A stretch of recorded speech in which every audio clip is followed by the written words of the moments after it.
Okay, welcome. This is week 4, lesson 3. This is our last lesson for this week. And today we're going to talk about a personalized nervous system plan for you. So let's get going. A little overview here. Okay, so having a personal regulation plan is like giving your nervous system a roadmap back to balance.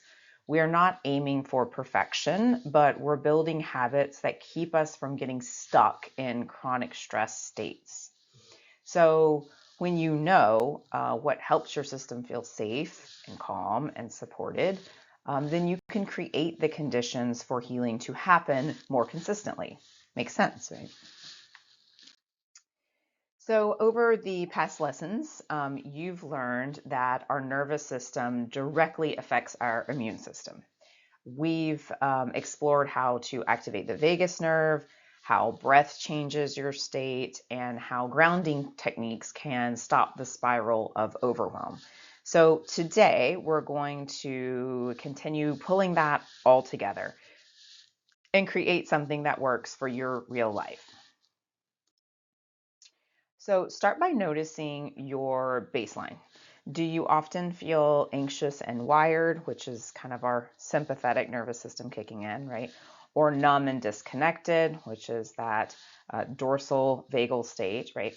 Or maybe you drop between the two and kind of oscillating between them both. Understanding your dominant state helps you choose the right tools. So the goal is not to stay calm all the time. That's not even healthy.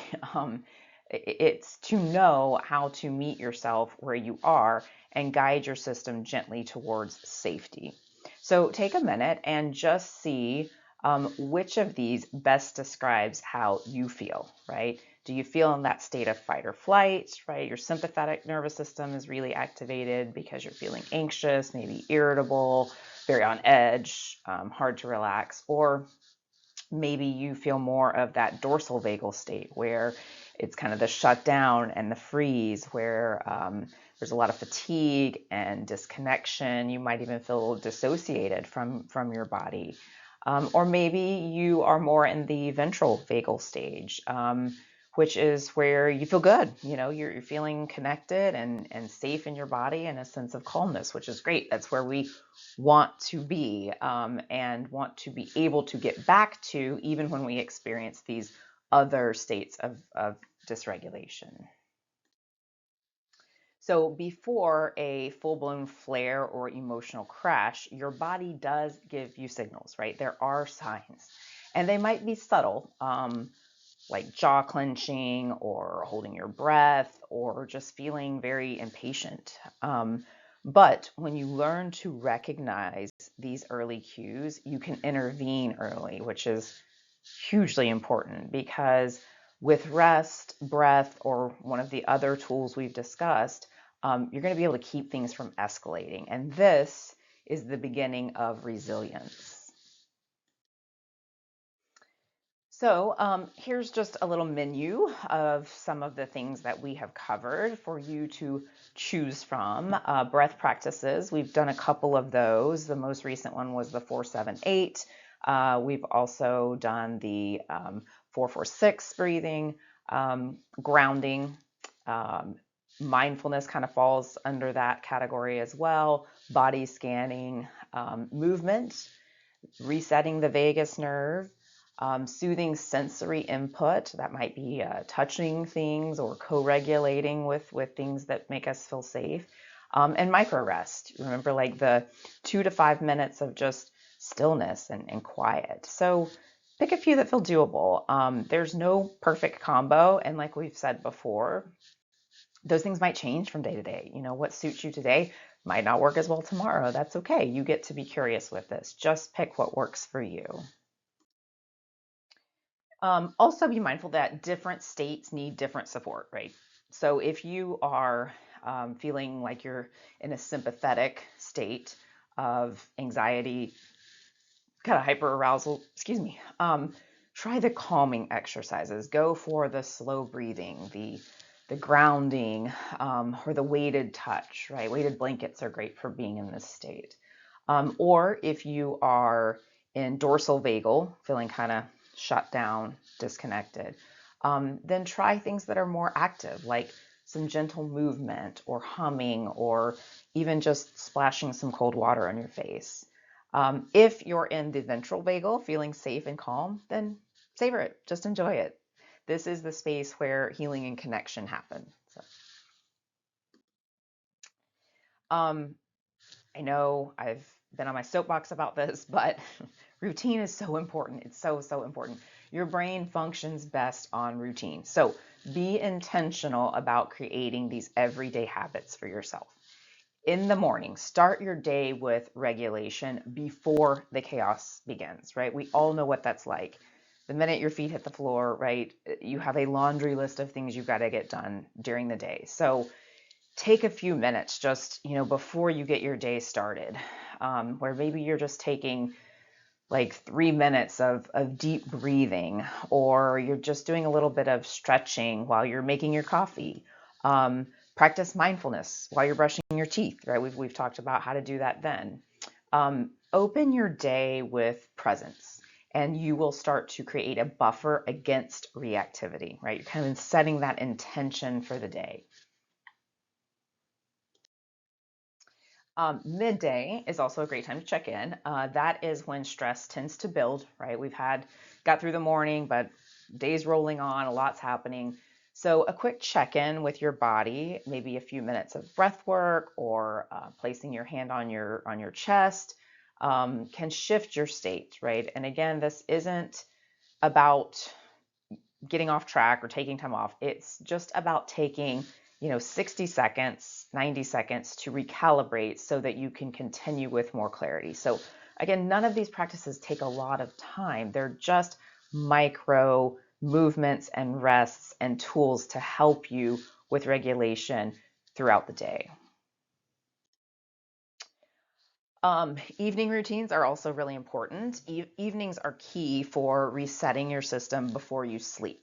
So use dim lighting, slow exhales, maybe put on some soft music, practice some journaling, maybe some gratefulness journaling about the day to just kind of transition out of the hectic work day or whatever you've been doing that day and starting to tell your body and your brain it's time to decompress and start to relax. So avoid things that cause overstimulation, such as screen time. Like, please, please, please, if you knew the damage that being on social media and on your phone prior to trying to go to sleep was doing to your brain, none of us would do it. And we're all guilty of it. I do it too.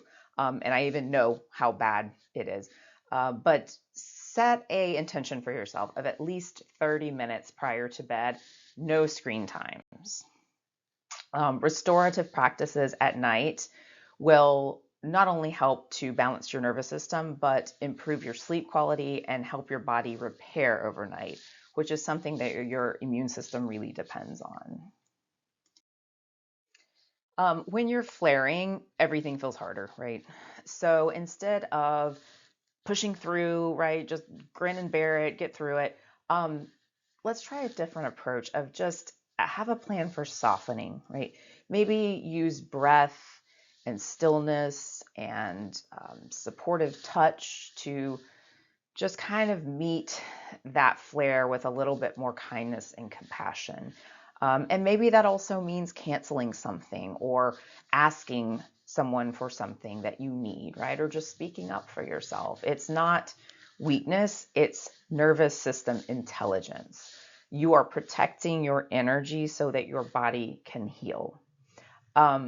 I also kind of like to, as we're talking about routines and listening to your body, I like to modify my daily routines by my energy level, right? Because we know some days you have more energy than others. So I kind of have a high energy routine, a moderate energy routine, and a low energy routine, So I check in with myself at the start of the day. And if I'm feeling really good, okay, today's the day I kind of hit all the things on my to-do list, right? Or I try to do as much as I can. Sometimes I'm just kind of moderate energy, right? And that's kind of the good enough days, right? Whatever's good enough is good enough. And then some days are really struggle, right? You're allowed to have bad days. You're allowed to not feel good and have low energy. But the worst thing you can do on those days is criticize yourself or beat yourself up or try to push your system further than it needs to go. So on those low energy days, remember that it's about being kind to yourself and compassionate and offering yourself some grace. Your 100% may look different every day, right? What your 100% was yesterday, today that might be 30% of that, and that's okay. This is just about checking in with yourself and rewiring your brain that it is okay to feel what you need to. We often get overwhelmed trying to do everything, right? But your nervous system needs consistency, not intensity. Practice makes permanence, right? We've probably all heard the old saying that practice makes perfect, right? That's not true. That's not true. Practice makes permanence, because if you are practicing the wrong thing over and over and over, you are just making that a habit, right? You're just making it permanent. So make sure you're practicing the right things. Also, this is not about perfection. The goal is not to be perfect. It is just about doing what's best for you and being as healthy as you possibly can. So just remember, what you continuously practice is what will become ingrained in your brain and your behavior. So do not practice things that don't serve you or that cause further dysregulation, such as doom scrolling or sleeping too much or too little, ruminating on past things that you can't change, or catastrophizing about bad things that might happen, not getting proper nutrition, hydration, all of these things, right? That is not serving you. Instead, focus on the things that bring you peace and that make these things an integral part of your daily routine. So all the skills and things we've been learning, just taking a minute to think, what's one small practice I can commit to today, even if it's just for a minute, that helps to build trust between me and my body, right? It's really important. I say a lot of times in clinic, when people are struggling with even mood dysregulation, anxiety or depression, don't make it worse, right? Which seems really simple, but it's so important, right? There might not be anything that's just going to magically fix this overnight, but it's really important that you do the things to make it better and you avoid the things that make it worse, right? Just like if you had a cold and you were not feeling well, right? Your body was sick, then you would do the things to make it better. You would take medicine and stay hydrated and get some rest. And you would avoid doing things that make it worse, right?